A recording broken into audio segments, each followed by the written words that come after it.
From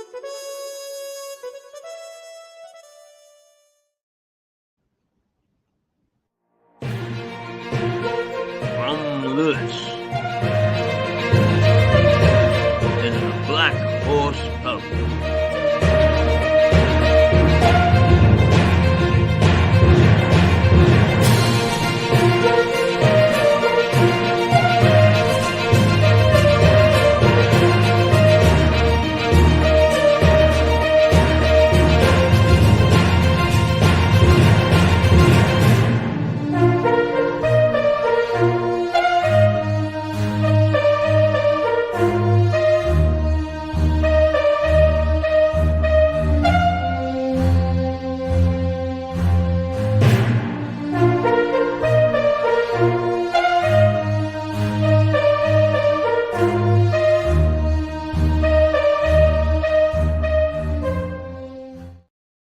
Well, good morning, and we've been absent mostly for the last couple of days, and it's all because of this silly bloody nonsense that the security stuff it threw the whole system into confusion.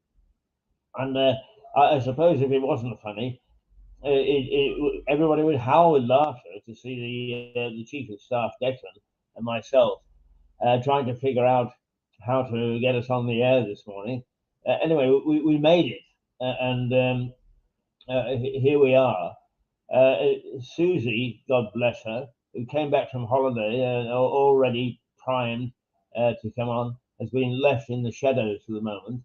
Hopefully, she'll join us, and because the link gets through.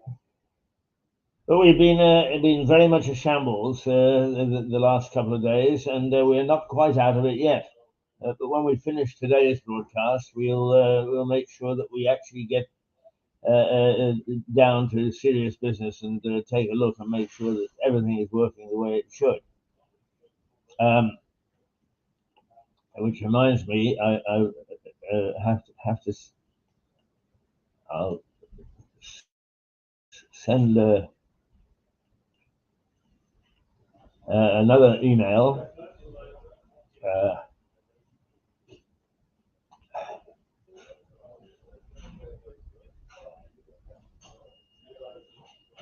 And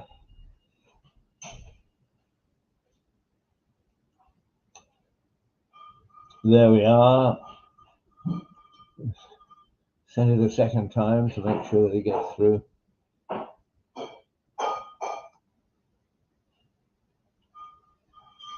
And if I'm looking a little bit fierce, it's because nothing is doing what it's supposed to do, and it's very distressing. And of course, the people that run these things, they don't care. We're just one of several million, and it's just silly. But anyway, we'll be thankful for small mercies. We've got a thing today, and we'll try and live with this.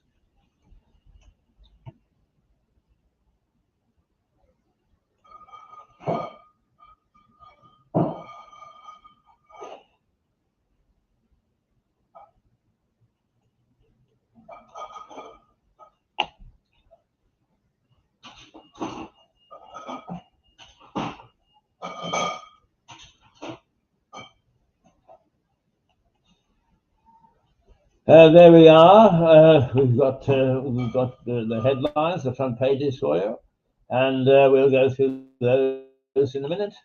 But mainly, it's that Prince William has asked for peace in Gaza. This is a very controversial piece. Nobody seems to want it, and everybody's calling for it. And modern warfare should know better, or at least modern.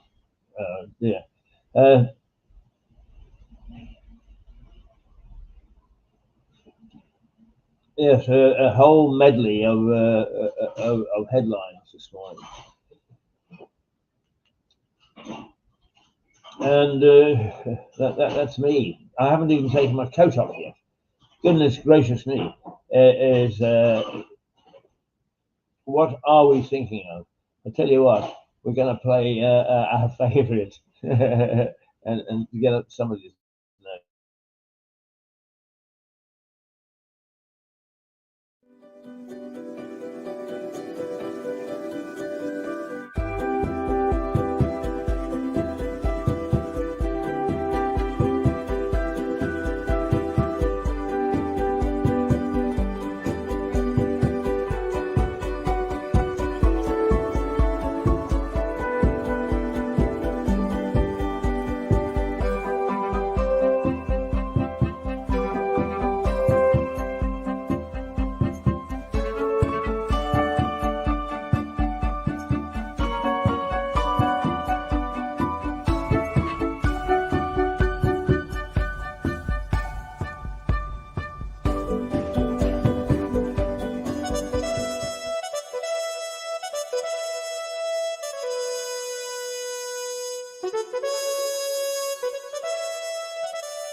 Talk about frustrated. Well, there is. Oh dear, dear, dear. Gosh, I've got 1,000. No, somebody's come on. Ah, there she is, in all her glory. Back from. Let me just see if I can move the screen across because you're half cut off. There you are. You're on. I'm not. But anyway, good morning, Susie. You're here. Let's add you up there. Goodness gracious me! Wow, that's some outfit. Where did that come from? I'd have to mention retailers. I can never pronounce it. That Shein or Shine, however you pronounce it. But I got a bit hot there. Sorry if I missed you earlier. Where does that come from? It's a company called Shein. Shine. I think it's pronounced Shine. I don't think anyone's ever quite worked it out. So just Shein or Shine. So yes. Right. Yeah. Now, did you have a good holiday? That's the main thing. I had a lovely time. It's my second visit to Benidorm. But yeah, it was a girls' holiday, so it's a bit different, quite full on. So it's I'd say I've done Benidorm now. But I came straight. Oh, sorry, Keith. You would have howled with laughter if you'd have seen us while you were waiting to see whether we were going to let you on this morning, because we had ever since last Friday we've had horrific problems with the computer again, and it's taken us quite a long time to sort it out. And we thought we had last night. Everything was hunky dory. I came in this morning. I had got a good night's sleep, and what happened was, of course, the moment I opened it up, it was all wrong again. So it took us time. It took Declan time away. If the beer tastes a little off this morning, it's because he spent some time helping me. But anyway, tell us a little bit about girls. No secrets. We don't want to hear the secrets. What sort of things did you do? Well, there's quite a lot of shows in Benidorm. There's the hypnotist show. I mean, there's loads of things to do there, but it's quite a sort of heavy drinking holiday. So really, I've just come back to dry out, and I came back to London to go to a charity event, which was, Benidorm was a good laugh, but the charity event was amazing. It was it was called the Lily Foundation, which is as a family whose daughter died of mitochondria disease, which wasn't very well known about. And she's now got an MBE, and she's been raising money for charity for 15 years for mitochondria.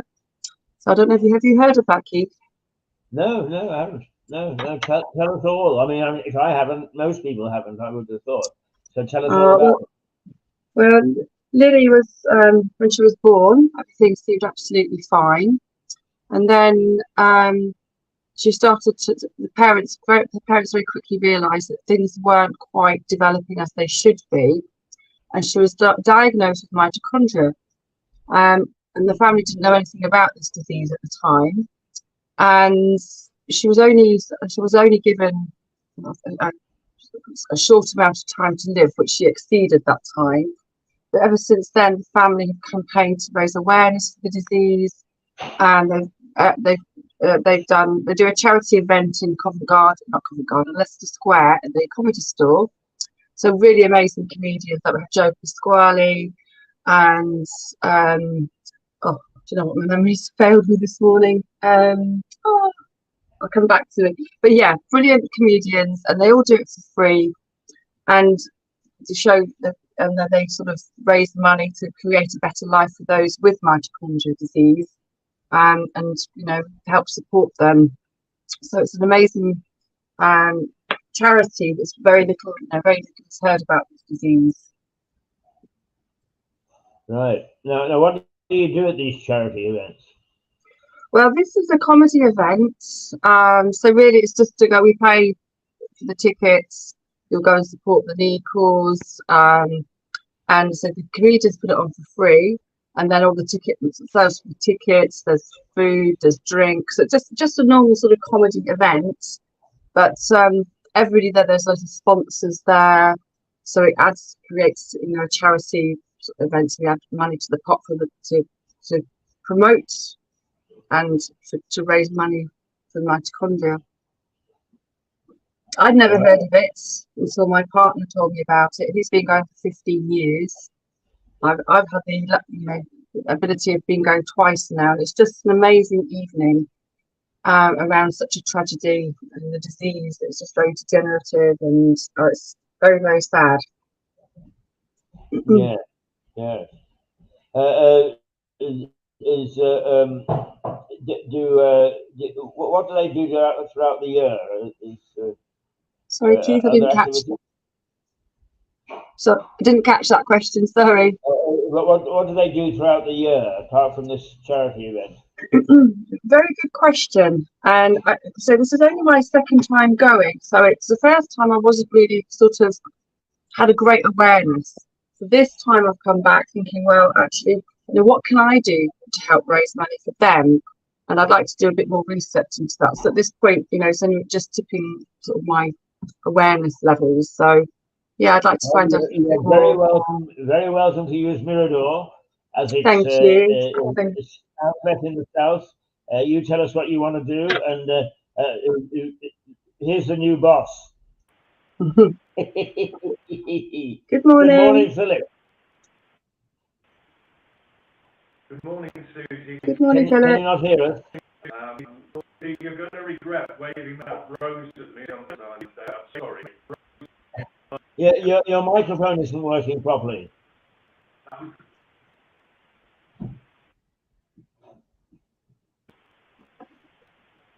on, I know. Wait with me, please.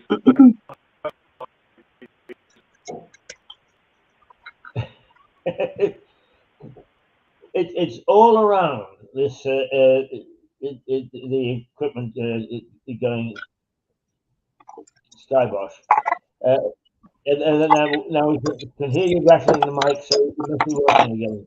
Yeah. Okay, Can let's you hear me you. now? Yes, now we can hear you. Can you hear me? Yeah.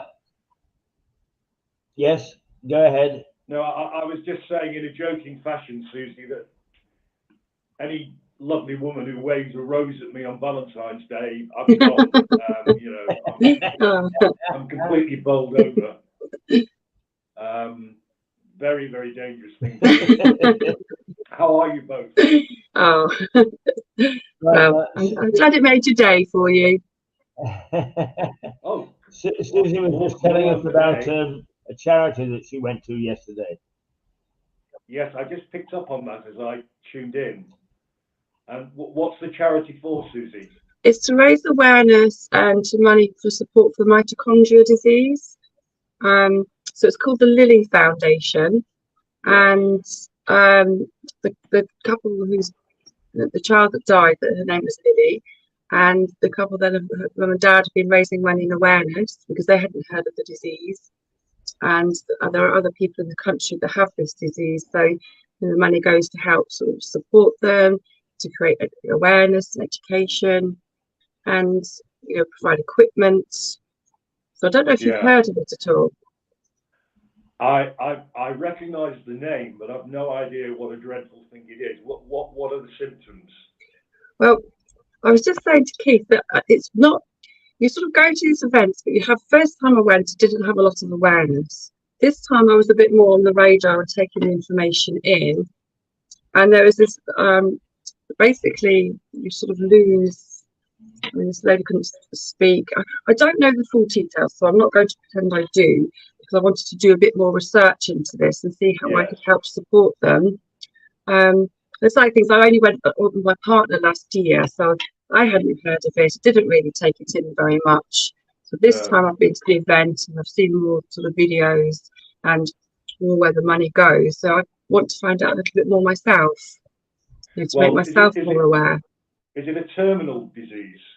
Yes, as far as I'm aware. I think there was not a lot of, the family hadn't heard of it before, so you have the money to put more research into it, and the mum Liz, she's got an MBE now. Well deserved. Yeah, for her work for charity. The Lily Foundation. I must look that up once I've finished with Barton and Keith in an hour. Get my life back. Yeah, I think we have a lot of awareness of, oh, sorry. No, I mean, is it just children it affects, or is it? No, it affects adults as well. Right.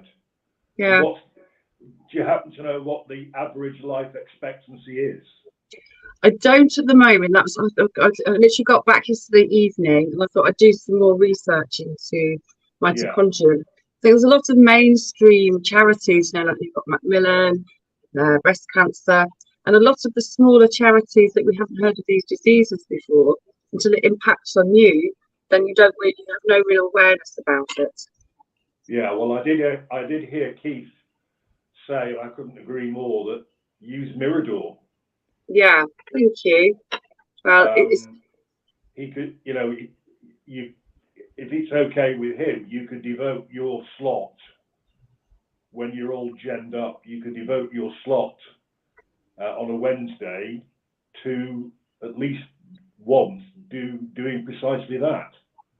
Yeah, I mean, I could even ask Liz if she'd like to appear as a mum of Lily as well. Oh yeah, well, again, it's up to the anchorman, but that sounds great to me. What do you reckon, Keith? I'm very open to anything, as you know, as long as it makes sense. And this makes a great deal of sense to me. Yeah, I know you're open to anything, Keith. Let's not go there. You old rogue.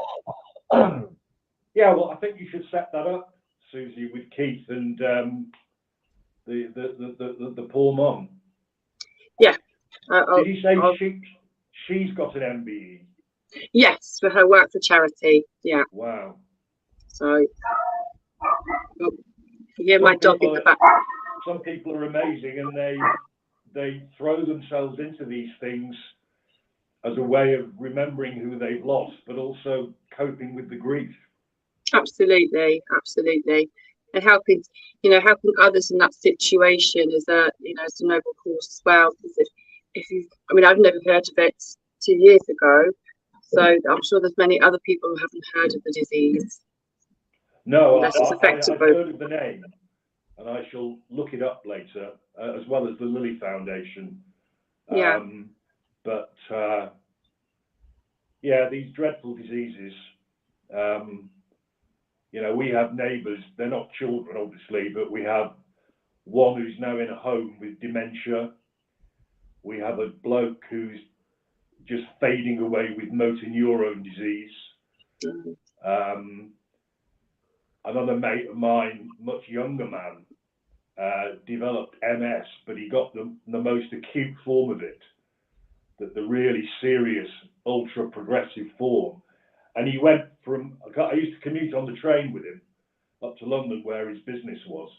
And he went within 9 months, he went from being a perfectly fit man, able to walk with me to the station, do his work in London.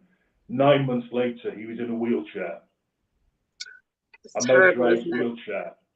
And then he just lost, he's in a home now, but he bit by bit, because I used to visit him at his house, he lost every bodily function bit by bit. It just is dreadful. But so those of us currently without such things are blessed, basically. Absolutely. So if you haven't got your health, once your health goes, it's, you know, you've really got to take care of yourselves. Something very minor in comparison, but before Christmas I picked up an RSV, a respiratory virus, and it absolutely poleaxed me. I haven't felt so unwell in years, and it wiped Christmas and New Year out. Not that we do much at New Year, but Christmas. And of course I was contagious. My whole family came down, mainly for Boxing Day, and I couldn't really go near them. And it's called the 100-day cough. A number of other people have had it in this area anyway, West Sussex, and they're simply told by the doctors or the practice nurses, as I was, I can do nothing for you unless the cough lasts more than 100 days. Because there was no temperature, no fever, no shaking and shivering, just this dreadful cough, constant coughing, which wears you out. It's terrible. When my son was premature, he was 6 weeks premature. So at 3 months he had he had whooping cough, which they call the 100-day cough. So and awful. Well, it was terrible, and I kept going to the doctors, and I said, look, I've got a lethargic baby who's not eating. He was premature, and we ended up spending Christmas in hospital. We came out Christmas Eve actually, but I was in hospital with him. But I didn't, you know, later on I realised how close I could have been to losing him. Absolutely. And it was horrific. It's ironic you should mention this, because it's been on the news today that the hospitals, the NHS, are claiming to adopt what they're calling Martha's Law. Oh, yes. Martha was the young girl who died from sepsis, and her mother, and it's mothers who know their children, the mother kept insisting on a second opinion, and they wouldn't give her a second opinion, and the kid died. Yes, I know. So they claim to be introducing an automatic second opinion if a parent insists. Now, how that's going to work, who knows? But at least they're acknowledging the fault about that poor child's death. Yes, and I think a parent has to trust their guts. And they, you know, I kept being sent away, and it was only when I was finally sent to Maidstone Hospital, and then the doctor then said, "Oh, it's whooping cough." And but the doctor, I kept going to send home, and I was like, "Well, how can I just this teeny baby who's premature?" And it's just, yeah, so. Well, whooping cough pre-vaccination can hit anybody. Well, he just had the vaccinations done, so I think, yeah, so he'd had his immunisations. So whether he picked up a strain, but then because he was premature, it would have affected his, I guess, his lungs more than, you know, because he wasn't quite fully developed. And his immune system. Yeah. So how old is he now? Well, he's 17 now. So, oh, my goodness. But we went from whooping cough to bronchiolitis and always problems with his chest. Yes. And there's an old wives' tale, the mum told me, that if you take the baby to the coast at low tide, I think it's low tide, it'll take out the cough and take it away. And we did this. So my ex-husband and I took him to the coast. A very stormy, windy day in January, and we got out of the car, and he just did this massive cough, and all of this stuff came out, and then it was gone. So That whether it was is extraordinary. coincidence or not, What a story. I know. It took all this, sorry, early morning for a minute, all this sort of phlegm, loads of it just came out, and then he didn't cough again. That's a brilliant story. Spooky. Really is. So he's 17 now. Yes. And he's taller than me, bigger than me. Yeah, well, you should meet my sons. My first son is an absolute monster. But this is a little footnote, the two of you. Teresa Richardson is watching you, and she says, "Hello again. I'm your #1 fan." Yeah. Good morning, Therese. She means Susie, not me. This is Susie's program, not mine. Well, Yes, Therese. I can see it. Oh, I can see it there. Therese. Yes. Yeah, Therese. Hello, She's Therese, quite keen to meet you, Keith. She's quite keen to meet. She's doing 60 things for her 60th birthday. Now, she was very kind enough to invite me out to the theatre last year as one of her 60 things. So I felt it should be the other way around, that I ought to take her out.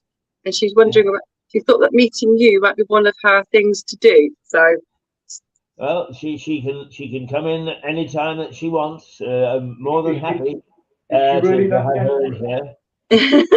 She said we might have lunch together one day, Keith, the three of us. That would be very nice. And Philip, if you want to join in, you're more than welcome. I'd love to. I'd love to, but it's getting over to Lewis on days. Well, I have to take my wife to work 3 days a week, so I'm a bit limited. But no, if it's on a day that I can get to Lewis, I'll be there like a shot. Because I haven't met either of you in person yet. Nope. But and I always did agree with Keith that we'd have a bite and a beer. But well, look, lovely to see you both.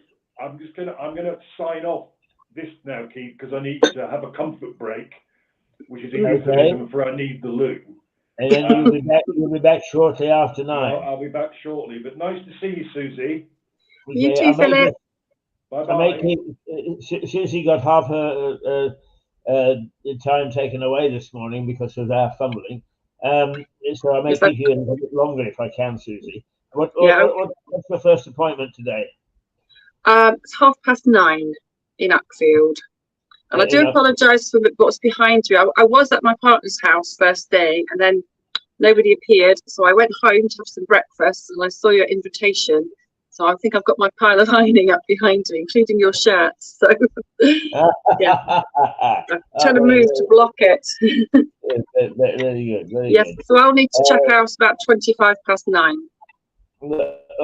I felt very guilty about leaving you there without explanation, but we were literally out of touch. We couldn't talk to anybody, and things have piled up.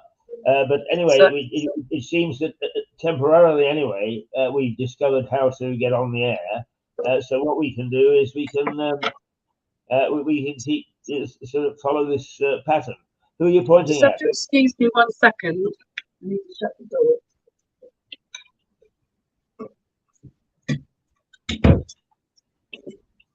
Sorry, background noise, so I can hear you better.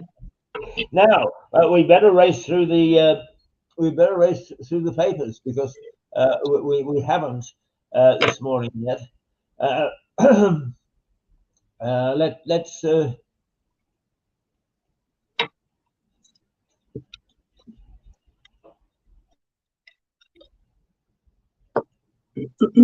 There we go. We'll. I'll run down and then I'll ask you for comment. All right? Yeah. So we start off with. Let's see, which paper do we start off with?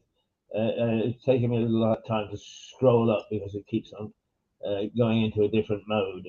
That's just me, completely incapable of handling electronic equipment, and that's part of the problem. Right, okay, the Times. The Prince issues a Gaza plea and for a permanent peace. Let's see.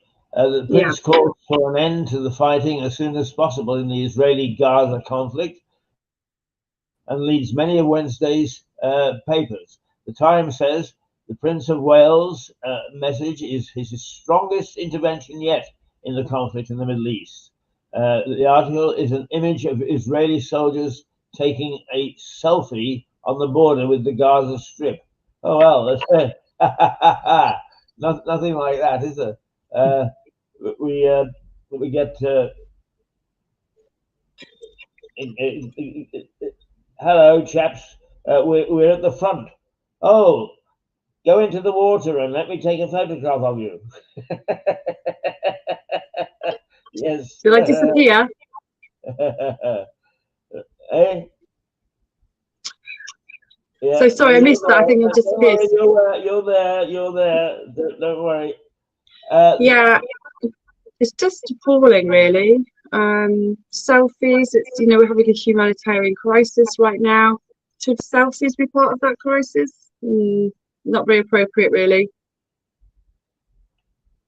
No, for some reason I've got March the 12th papers there.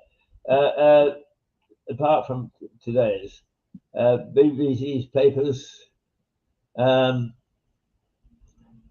Let's see, BBC News headlines. William fighting in Gaza should be brought to an end. Okay, that we know. The Eye, royal diplomat, UK deploys Prince William to call for urgent Gaza ceasefire. Aha, well that's rather different because that suggests, the Eye is suggesting that the government has asked William to intervene. I mean, is normally royals stay out of things. How do you feel about the royals getting involved in this one, Susie? Well, I think the government have made a bit of a. They've been shocking at handling it anyway, so I think they need a new spokesperson. So Prince William is, his work around the world. He's very well known. He's very well respected, and he's listened to. So I think that they actually need a new face to speak out, to ask for a ceasefire. And a trusted face, a face that everybody recognises, and he's known for, to be trusted and respected. Right. So the old government spokespeople, you don't trust all of them. Well, they haven't really done a good job so far, and Keir Starmer's like, he's all over the press and not good press. So I think that they need a new face, a new advocate of peace, and I think the monarchy can call for peace. And as they say, Prince William's a very well trusted and respected royal, and I think when it comes from the monarchy, I think that might have an echo around the world. Right. Oh, right. Okay. So you think that it may be more powerful than if we just had sort of Gove or somebody like that. Yeah, because the government's very much focused on the country, our country, whereas Prince William has a global face that is trusted and respected. Whereas governments, that's how I see it. Yeah, a very good point. A very good point. The resume of the article says Prince William is acting as a royal diplomat with his call for an urgent Gaza ceasefire. The Prince of Wales' message was welcomed by both the Foreign Office and Number 10, and is part of an effort by others to dissuade Israel from launching its planned ground offensive on Rafah. When the royals speak, people around the world, a government source is quoted as saying, listen, They say that on the front page. So actually, you're reflecting quite independently what the big boys are saying. That's a On relief. Mail, William, too many have died in the Gaza conflict. William says that the Prince's call for an end to hostilities in the Middle East is an unprecedented royal intervention. And also featured on a page is a picture of two parents and their baby alongside the headline, Jewish couple receive, I'm not quite sure what they received, with the word Israel scribbled out. On Tuesday, Home Secretary James Cleverly said his office was looking into what happened. Apparently a slur, yes, discrimination, which we've asked not to take place. We've asked that not to be. This name calling it may be only name calling, but it can be very hurtful, and it can actually start to get into a roar, and quite often illogically with absolutely no foundation. So yeah, let's cut everything off at the bud. The Financial Times is Barclays to return £10 billion to investors and push for new revenues and balance terms. Aha. Right, okay. The Financial Times has a stock story about Israel-Gaza war, but this time writing that the United States takes a stand on Rafah if Israel planned a ground offensive into the city. The story sits alongside a prominent picture of a Palestinian doing battle in flames following an Israeli strike in the enclave. Slightly lower down, the FA also reports on Barclays Bank to return £10 billion to investors as part of what it calls an ambitious plan to boost revenues. I wouldn't mind £10 billion in my pocket. How about you, Susie? Well, it would be nice, but I don't know. I don't know if I'd know what to do with it though. I'm sort of not very money orientated, so but it would be quite nice. Convert it to pound coins and sit and look at them. Yeah, and then I'd find out who my friends were, or not, so to say. But I would definitely give some to the Lily Foundation. I'm just having a little bit of trouble squaring off this picture, but still. Let's see. In the Guardian, Labour leader faces threat of revolt over Gaza despite the call for ceasefire. Starmer is having, it just shows how much democracy has broken down. Sunak is having trouble with his backbenchers, and so is Starmer. The two major parties sitting in on the sidelines grinning. Farage and the Reform Party, and I think that we're going to see a big shake-up in English politics, British politics, come the next election, whenever that may be. There doesn't seem to be the confidence in the parties that they used to have, or the discipline for that matter. I would totally agree with you. I've started to watch politics live, and sometimes I just think it's like public school children just sort of debating and poking fun at each other, rather than actually getting to the heart of the matter and trying to solve the issues. It's just people having a go at each other, and I just think that sounds bad. Just grow up. If I had my way, I would take down government. I would invite a lot.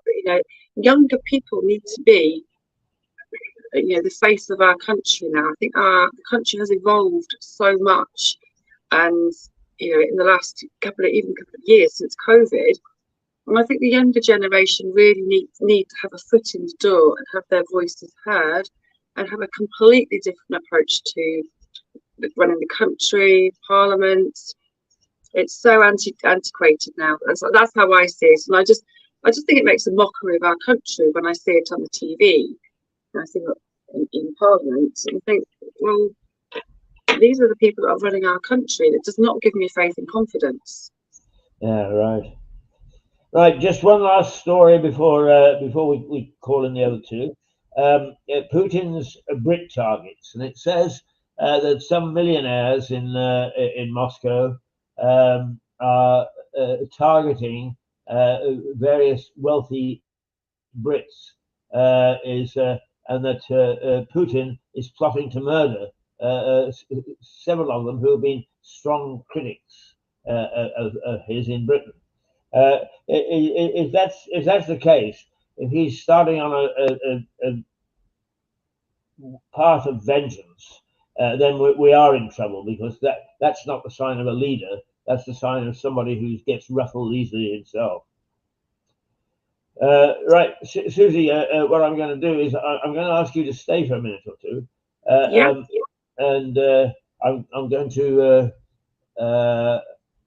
hopefully, he said,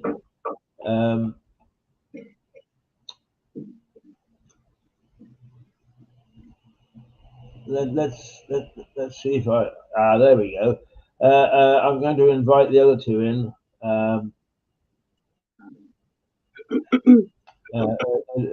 To have a just so that they can have a 2 or 3 minute chat with you.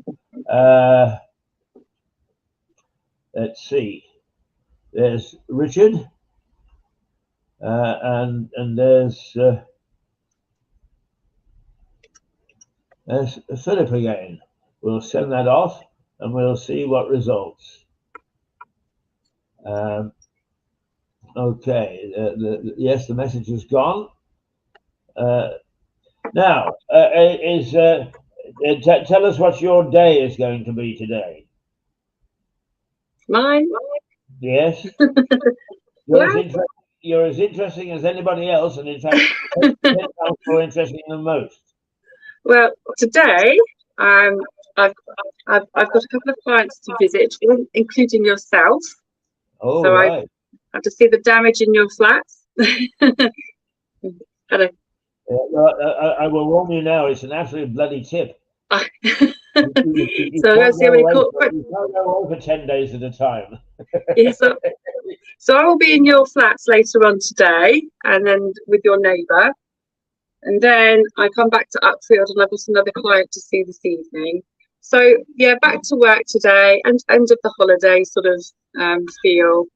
I'm back to caring for my lovely clients and making sure they're all okay. So yeah, so later on you'll come back to a nice clean flat, and you might see me. There's Philip again, yeah, and he's done his thing. Richard hasn't appeared yet. No, because we've only just got now, I think. We've only just got the links through, Keith.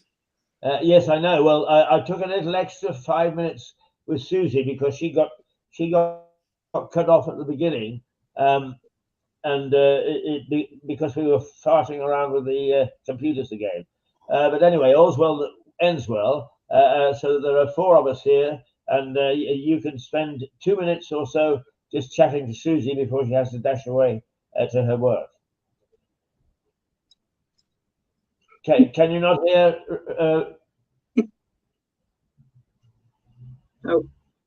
No, you can't hear.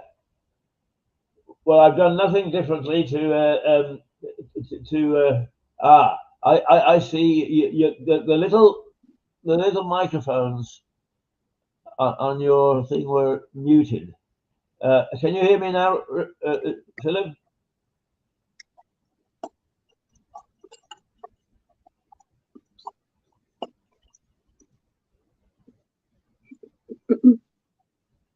I can't. Can you hear me now, Philip? No, you can't? Then I don't know what's wrong. We're really I can still hear you. Oh, good. I don't know what's. I can hear you Now, now, Keith. you can hear me now? Yeah, I went out and came back in again. Have you met Susie before? Ooh, I'm not sure we have. Nope, I don't think we have. Good morning. Morning. I've just kept her back for a minute or two because she got denied some time at the very top of the program. Now let's see if Philip's got. Now, can you hear Philip? No, he still can't. You can and he can't.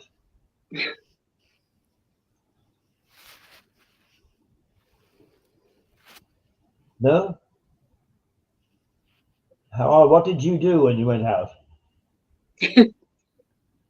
I just went out and came back in again. Philip, if you can hear me. Yeah. Yeah, it's a perfectly clear transmission both ways. You have to. Philip, why don't you just log out and log back in? Not sure if I can hear you. Why don't you just log out? Frankly, there we go. Different point. It's very odd. I mean, particularly since we've been talking quite happily a short period of time ago. We haven't done anything to interfere with the thing. No. Yeah, I had no audio that I was sending out, but I logged out and logged in again, and now I think Keith can hear me. Yes, I can hear you perfectly well.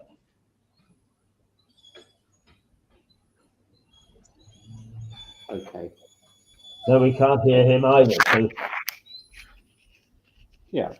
So it will be the Mime Act brothers today. That would be nice. Yeah. Susan, we'll let you go because you've got to go to work and it's already 9:15. Thank you for being with us. And I will probably see you to chat to you later in the day. You will. I'm going to imagine I'll bump into you later. Thank you ever so much for having me on the show and talking to me. There you go. So I will see you later. Both of you have a good day. All right. Thank you very much, and you.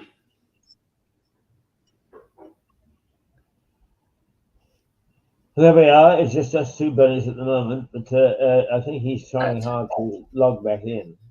No, that's all right. Yeah, we can carry on without him, can't we? Yeah. How are you? Yeah, I'm fine, thanks, Keith. Yeah, I'm just rather bored by the weather, but I think we probably all are, aren't we, at the moment? Yeah. I'm afraid to say. There he is. Hello, how are you? Philip. No? Can you hear me? Can you hear me? He can't hear anybody. I think he's knocked a switch or pushed something. I do that all the time. I'm always pushing things that are the wrong thing, not paying attention, and I wipe things out. But it's slightly odd that both of us had the same problem this morning, though, Keith. Yes, it is. It is. Yeah. But now, who was your viewer who asked us to talk about the post office scandal? I can't remember. Oh, right. It's Rupert Lloyd Thomas. I told him that you were here on a Friday, so probably it'd be here on a Friday. He'll appear on Friday. Okay. Hello. Hello, Philip. Brilliant. Oh, we can hear you. Yeah. Can you hear us? Yes, that's fine. I just had to I just had to leave and log in again. We've overcome the technical hitch. All right, I shall now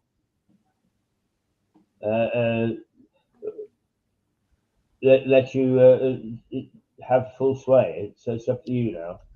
Thank you, Keith. I assume that it was your viewer as opposed to their dog who asked about the post office scandal, because certainly my experience is, albeit I've got an intelligent dog, his paws are too big for the keyboard, frankly. It's it doesn't quite work. But we thought we had this on our list of things that we would talk about.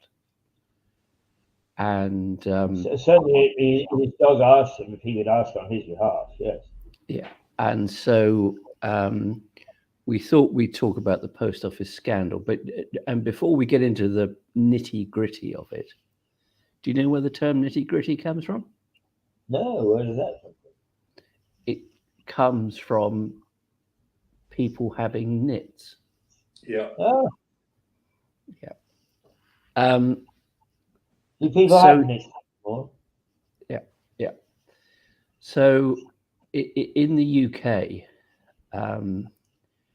traditionally there have been what you might consider as central post offices, such as the one that was on the top of the high street in Lewes, which is now sold off, next to our old chambers. And I think when I moved to Lewes, there were about 3, if not 4, sub post offices that I can think of. And so the main post office that's fine. That's run by people who are employed exclusively by the post office. But the sub post offices typically, and they're diminishing in numbers, were run by people who have had shops, grocery stores, whatever it might be, but also just converted a corner to deal with post office matters. They've diminished enormously in numbers. I believe in Lewes now, that there's not even a main post office. There is a little cabinet at the back of W.H. Smith down on Cliff High Street. That is all. And I think it's a crying shame, because those little local smaller offices serve the community, and in particular those who were less mobile, those who were older, those who were less able to deal with the technology of doing things on the computer. I've got a friend who Phil knows, who, when he was in the civil service, told me that this was coming, that they were simply going to sell off the estate, as it were, the places where these things occurred, or tell shopkeepers, sorry, you're not having a sub post office with you anymore. And the people who did that role, sorry, Phil, I'm going to hand over to you in a moment, don't you worry. No, look, Richard, I'm in no rush. Okay. Away you go. The people who did, and there are some of them who still do that role of being a person who runs a sub post office. So I'm gender neutral as to what you call them. Were never paid and aren't paid very well. It was always just an adjunct, an addition to their main economic events, because you couldn't make money out of it on its own, but they were doing a massive public service for the very local community. they were people, all without exception almost, of utterly unblemished character because of that, because it wasn't something where they were going to be able to really commit a fraud and make a huge amount of money. But those are the people we need to talk about, because those sub post offices had imposed upon them the Horizon accounting system, which the government bought from Fujitsu, the computer company. And Phil, I'd like you to tell us about that system, not the technicalities, but what it did. Well, what it did, either automatically or by remote manipulation, was it produced false figures that showed that effectively these sub-post people were embezzling, stealing from the post office.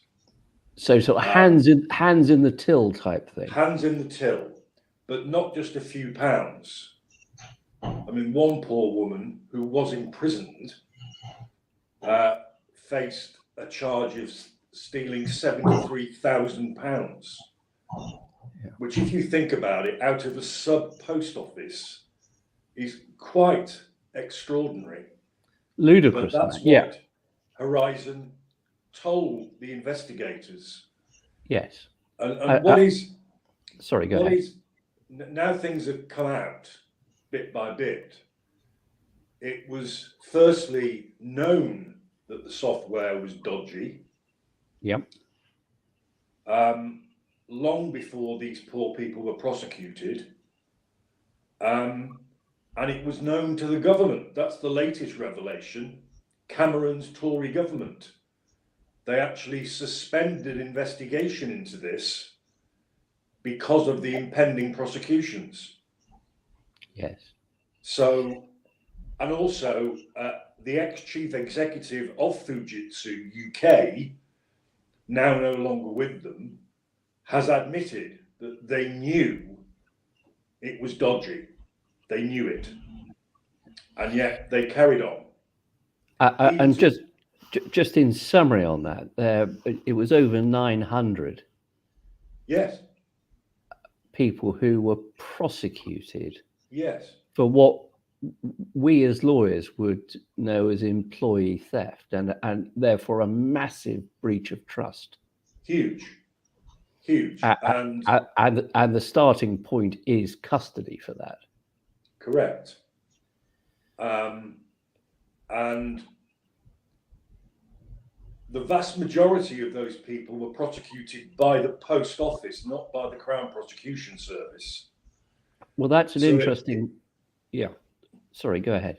So it was the Post Office's solicitors, who were called Peter and Peter, oddly enough. And they did the vast majority of the prosecutions. And I have read that they knew that a big factor was the potential mistakes made by this IT, this software, but they covered it up. They covered it up by claiming that there was other evidence beyond Horizon that incriminated these people. And that's not been established at all. At the time, it was just I know cover up is a strong phrase, but they claimed wrongly that there was other evidence against many of these people. I mean, the saddest one I've read about is a quite elderly lady, not charged with stealing very much, and her defense lawyer was so persuaded by what he felt was just the black and white reality of the evidence that she was forced to plead guilty. She said it was a plea bargain. Now, we can come on with that. If I could just take you a step back there, Phil, because you said something very interesting. For the first time in your life. It feels good. It feels good. Yeah. Remember, it's taken 66 years, but there we go. Yeah. It's an only child, that one. Yeah. The vast majority of prosecutions in this country are pursued by the Crown Prosecution Service. And it's right to say some of those 900 in the Post Office case were dealt with by the Crown Prosecution Service. But there are some organizations that retain the right, or they claim to retain the right, to prosecute in their own name. And in fact, of course, anybody can prosecute. You can bring a private prosecution. But some organizations are able to do so, such as the RSPCA, and in this case, the Post Office. So a huge number of these were claims by the Post Office that somebody employed by them or used by them had defrauded them in a grotesque way, breach of trust. And then they, the Post Office, went on to prepare the case and present the case against that person. Now, I think that's fundamentally flawed as a process. Yes, and tell us why. Well, because how many prosecutions were issued? Sorry? How many prosecutions were issued? Well, there were 900. Over 900. I thought so. Wouldn't it, common sense, have told the Post Office 900 of our people have been fiddling the till? That doesn't sound right. You're absolutely right, Keith. And there's an interesting imbalance of information there. Because let's say I was representing one person charged with this and wasn't given the information that there were another 900 odd. It would look like an absolutely clear-cut case of fraud by my client. Whereas, I never did any of these cases, I should say. I don't think Phil did either. No. Had I ever been told that, as a barrister, that there were 900 of these, I don't mean it in a bad way, but sort of modest, Napoleon said we're a nation of shopkeepers, people who were doing a service for their local community in order to just add a little bit of income to the shop that they were running. If I'd been told there were 900 plus of them around the country, I would have said, hold it, that, really? Are you going into prisons to employ people to run your sub-post offices?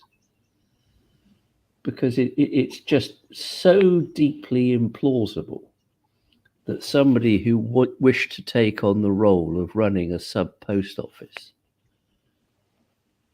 would in fact be seeking to use that to make extra money. There may be one or two, but it wouldn't be, it's just utterly inconceivable that there might be 900 plus. If you're defending one of them, you don't know that because the Post Office didn't tell you. If you're the Post Office, you do know that. And you should be monitoring it, or should have been monitoring it. Yes, well, that's the point. The point you're raising, you're using layman's language, understandably. Yes. But what you're actually talking about is a procedure we know as disclosure. Completely. Yeah. Explain that to us, Phil. If it is a proper public CPS prosecution, they are under strict duties of disclosure, are they not? Completely. And disclosure means you provide not necessarily stuff that a prosecutor would wish to use in evidence, but material that either has the potential to undermine the prosecution case or might assist the defence in their case. And using that formula, the point you and Keith are making, a very valid one, is of course you should have disclosed that there were 899 others in the same boat. Yes. Thing is, well, the post office are no longer allowed to prosecute privately. I know that. So that's stopped. Yes. But whether that was voluntary or mandatory, I can't tell you. But they don't do it anymore. But the question is, does that code for prosecutors enshrined in our laws and regulations for what we know as primary disclosure, defence disclosure, secondary disclosure by the Crown, if the request by the defence trigger more disclosure, does that apply to private prosecutions? I don't know the answer to that. Yes, it does. Yeah, they're bound by the same rules. I know that because, right, whilst I've never been representing a defendant prosecuted by the post office, I have represented people who have been prosecuted by the RSPCA. Of course you have. And right, exactly the same rules apply. Right, so the post office solicitors had the same duties to disclose anything that might undermine their case or help the defence, and it looks like they didn't do it. Well, there are two parts to it. They didn't disclose to any lawyer for a defendant that there were all these other prosecutions being brought, which would set the alarm bells ringing in any lawyer defending somebody. Yes, and it wasn't just the numbers, it was the locations, it was nationwide. Yeah, yeah. And secondly, it put the defence lawyers in an invidious position because they're faced with a large organisation that's saying this other large organisation has created this software for us. It's computers, you know. Computers don't lie. And you then have those difficult conversations, don't you, Phil, with your client? Yes, because the onus is put on you defending the Dolby effect. The onus is put on you defending to advise the client based on what you perceive to be the strength and weight of the evidence. Yes.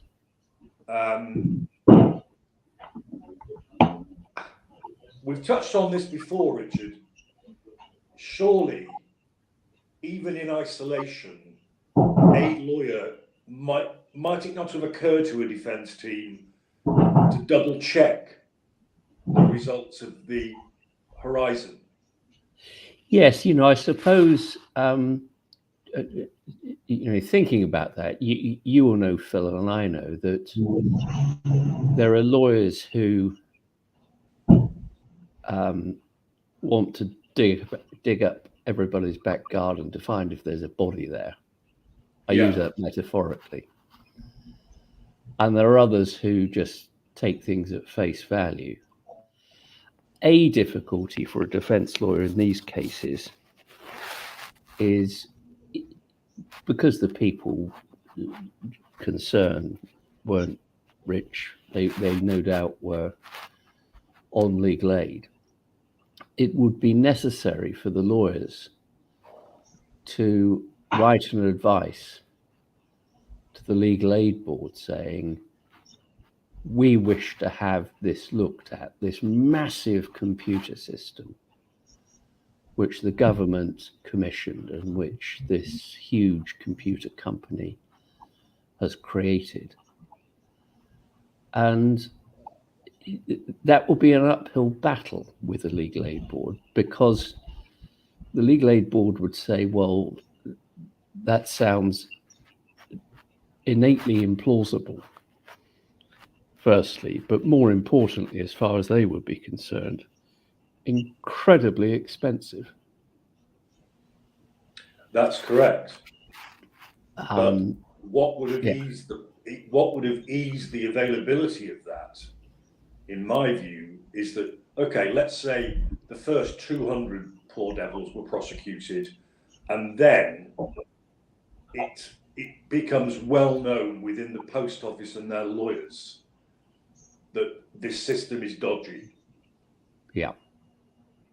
I believe that happened. Yes. But it wasn't disclosed. No. It wasn't disclosed. Had it been disclosed, it would not just have rung alarm bells. It would have helped at least one defence team, even on behalf of everybody else, to obtain legal aid funding to have it looked at, wouldn't it? Oh, completely, yes. You know, part of the difficulty in this case is that these are people who are being accused, firstly, and so they're embarrassed by that, and they don't want to disclose that fact.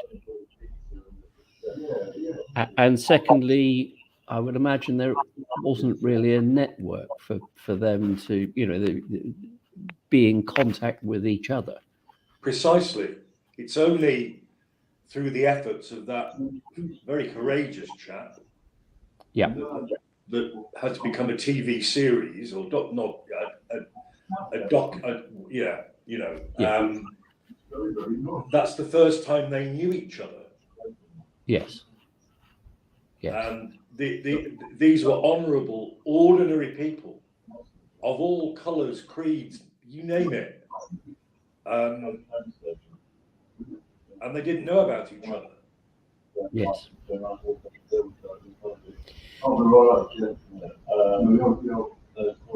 So, you know, just looking at it, Phil, was a consequence of people who were pressurized into paying back a lot of money, which in fact they hadn't taken. There were people who were made bankrupt, and there were people who went to prison. Indeed, there were. So this is women and men. Yeah. So this is it is a proper scandal. There's no question. Do you think, though, that both of you, that not only this, but other instances where individuals have been flayed by the state, that there isn't enough Jenkins ear?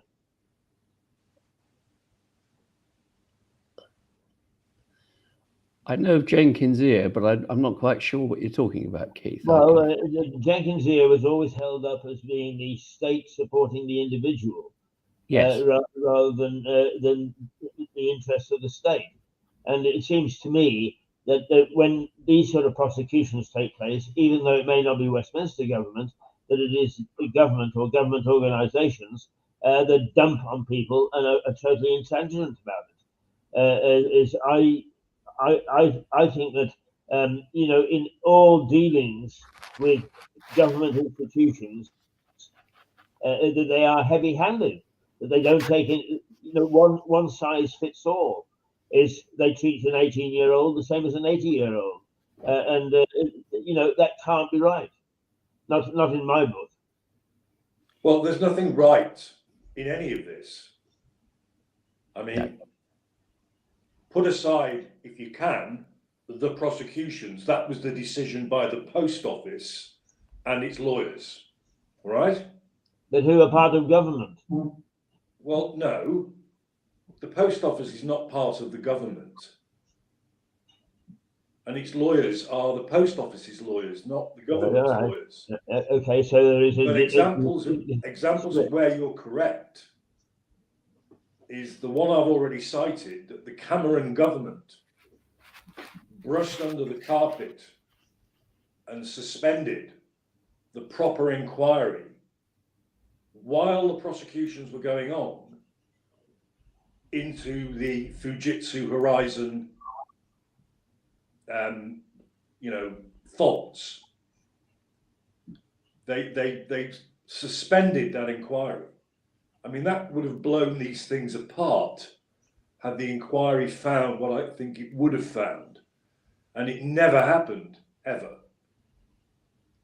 And the other aspect is the government are responsible for kicking the Post Office up the backside to pay some decent compensation. Well, that's an interesting question, isn't it, Phil? Because it seems to me there is a risk because of what Fujitsu have said. We will make a contribution towards compensation. There's therefore a risk that the government will end up paying some of the compensation, and they don't pay it. We pay it if that's the case. Of course. And that's just appalling. Yes, we're paying for their mistakes. Completely. Although, not for the first time in our lifetimes, nor will it be the last. But, Yeah. I mean, one chap only last week was complaining bitterly that he had gone to prison, he had been asked to pay back, and it's taken all this time, and he's been offered £10,000. Yeah. Which is utterly derisory. £10,000 is nothing. Well, they're just trying to sort of peel them off, aren't they? Yes. Yes. And the saddest of the lot are those people who not only went to prison in some cases, as we've already said, but there are people who have died. There are people who have died, and that brings me on, if you don't mind, to... No, go ahead. The wiping the slate clean for these people, posthumously or not. Yes. There is talk, and nothing more than talk, been going on by the government and in Parliament, by the media, of some sort of legislation that can be passed by the Commons that wipes the slate clean, that quashes all of the convictions, which means they are not guilty and have always been not guilty. Now, you know, Richard, that I'm very dubious from a jurisprudential point of view, but you're the jurisprudence man, not me. I accept that. How can the legislature pass something that does that when it should be a judicial function? I think there are 2 points there. I think technically an act of parliament could do that. Right. But secondly, and I've heard some of the people who were adversely affected by this saying, I was convicted by a judge. I want a judge to tell me that I'm not guilty. Because in fact, in my community, there are still people who think that I probably did something wrong and got away with it. Yes, and is still convicted. Yes. None of them have been quashed yet. None of them. No. And in fact, some of them have had appeals, and the appeals got knocked back. Correct. Court of Appeal. For the same reason we've been going on about, that everybody from bottom to top believed that that IT system was kosher. Yes. And exactly very that. important people conducting those prosecutions knew it was not. Yes. Well, Um, aside from compensation, which it's never going to give people who have been to prison their lives back for that period of time. It's never all their livelihoods. They lost their livelihoods. Absolutely. And their reputation might remain tainted in their local community because people are always a bit skeptical about these things. Would this be a case where 100,000 signatures would trigger a debate in the House of Commons? Well, there's going to be more than a debate in the House of Commons, Keith. It could do that, but I strongly suspect that there's going to be a proper continuation of the process of having an inquiry into this, and not just into the initial aspect of it, but in fact, oddly, and I'm very grateful to your viewer who suggested this topic, because it's effectively breaking news in the last 48 hours, where there's this very unseemly standoff between a government minister and the former head of the post office about compensation, where he's saying, I was specifically told, hold back, slow down on handing out compensation to these people. And the minister is adamant that that was never said. Well, the whole government is adamant that was never said. Yes. This is the business secretary, Badenoch. Yes, it is. Against the ex post office executive, Staunton. Yes, it is. And she engineered, for want of a better word, his sacking. Oh, yes. And Yeah. he is alleging that she said to him directly, someone's got to take the rap for this. Yes. And she denies saying anything like that. He's also claiming, as you just said, that he was told to go slowly on any payments out. Again, she denies that the government ever said that.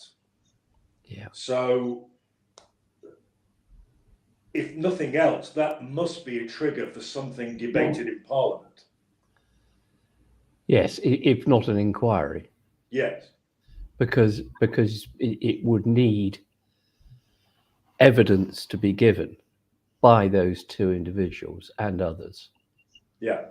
He's, I think this morning, has disclosed his own memo, an email that he sent to himself immediately after the meeting, which is clearly at odds with what she has said about it. Yes. That they can't both be right. It's not one of those ones where there's been a misunderstanding. And if he's right, she's absolutely burned. Yes, I mean, her position seems to be that he almost chose to fall on his sword. Yeah. He vehemently refutes that. Yeah. And actually, I believe him. Well, yeah. You know, it does mean that this story is going to run and run and run. I'm afraid so. And if it were ever suggested that they should hold back in terms of timing on paying compensation, that is that compounds the original problems, the original tragedy of this, because of course inevitably many of the people who were the subject of these prosecutions are getting older. We're all getting Of older course. every day, but Yeah. Many of you them know, were already old.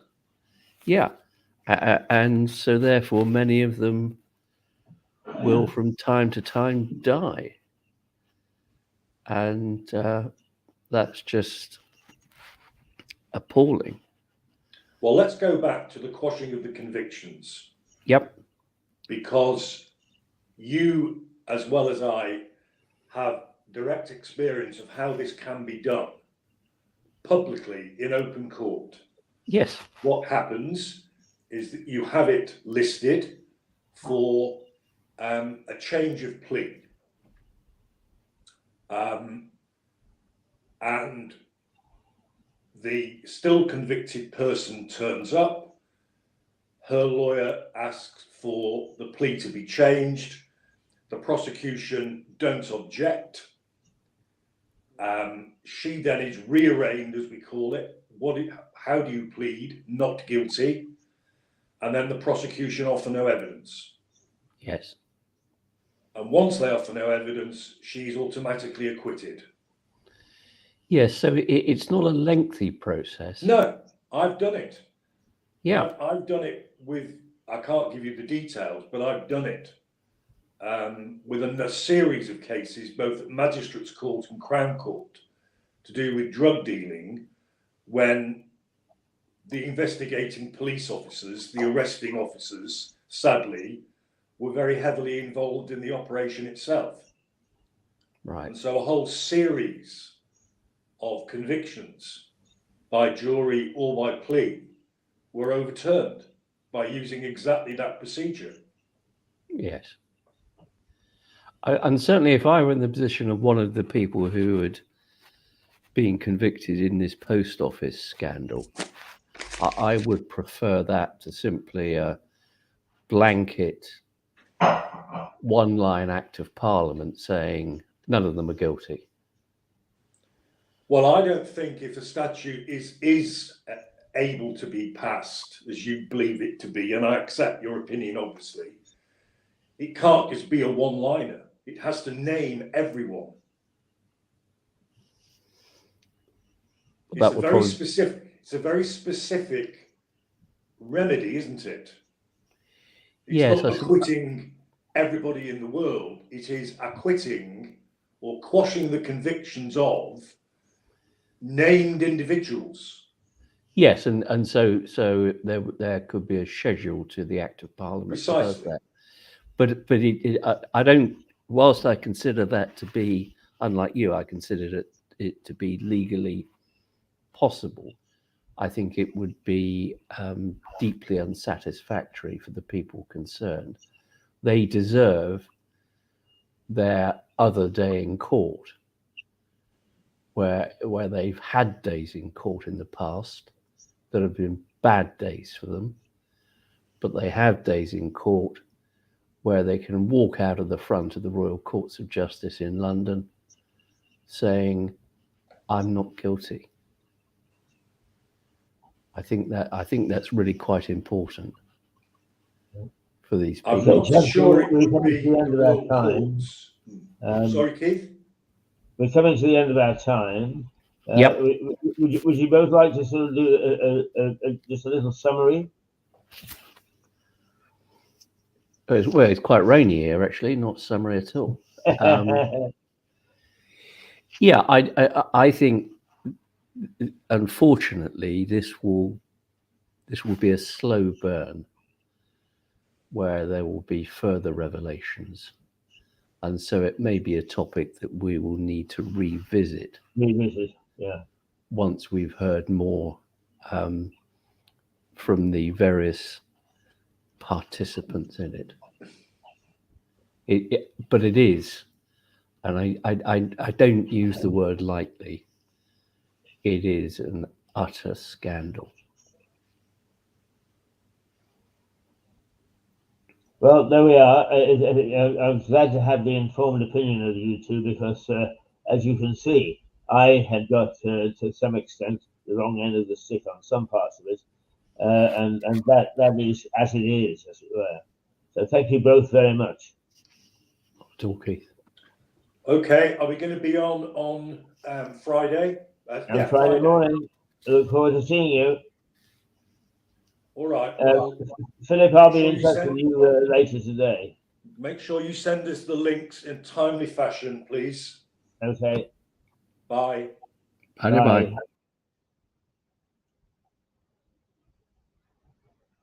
Okay. Stuart.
Black Horse Pub.